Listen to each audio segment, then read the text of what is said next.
اور پھر اگر پاکستان پیپلز پارٹی کو ووٹ دینے کے بعد اگر ان کے ساتھ ہماری صحیح ڈیلنگ رہی تو انشاءاللہ العزیز پھر وہ آئندہ بھی پاکستان پیپلز پارٹی کے ساتھ وہ بالکل ان کی ایفیلیشن، ان کی وابستگی یہ بہت پختہ ہوگی اور جاری رہنے والی ہوگی، باقی رہنے والی ہوگی۔ اور جہاں تک الیکشن کا تعلق ہے تو بہرحال الیکشن ہی ہوتا ہے۔ میں اب کسی کو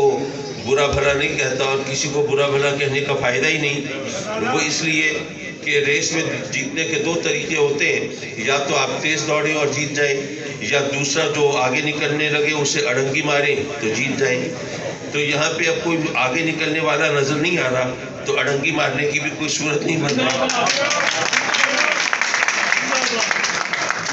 اور میں نے اس حوالے سے کہ یہ تو کاظمی صاحب امپورٹڈ کینڈیڈیٹ ہیں، کئی بار کہا کہ ہماری تو یہاں پر حاضری ویسے بھی بہت ہوتی ہے اور مختلف بہانوں سے ہوتی ہے۔ کبھی کوئی محفل میلاد ہو جاتی ہے، کبھی کوئی رجبی شریف، جیسے اب یہ رجب کا مہینہ ہے اس حوالے سے بھی محفلیں سجتی رہتی ہیں، اور جناب کہیں کوئی ماشاءاللہ کوئی شادی ہو گئی تو اس کی میں شرکت ہو گئی۔ پھر میں نے کہا ایک دفعہ کہ بھائی ایسا نہ ہو کہ آپ دوسری شادی کر کے مجھے بلانے کا بہانہ بنائیں، تو ایک صاحب نے مجھے دعوت دی اور کہا کہ جی ہم نے آپ کی بات پلے باندھ لی ہے، یہ دوسری شادی کی بات نہیں ہے، یہ تیسری شادی کی بات ہے۔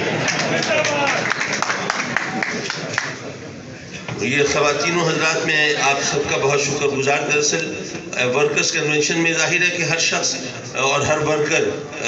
اپنے جذبات کا اظہار کرنا چاہتا ہے اور ہونا بھی چاہیے، لیکن یہ کہ کیمپین کے دن ہے اور آپ جانتے ہیں کہ آخری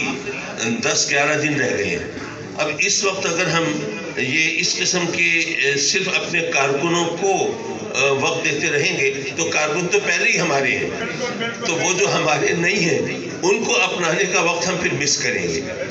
اب جیسے کہ آج اس کنونشن کی طوالت کی وجہ سے کوئی 2 پروگرامز مجھے لگتا ہے کہ وہ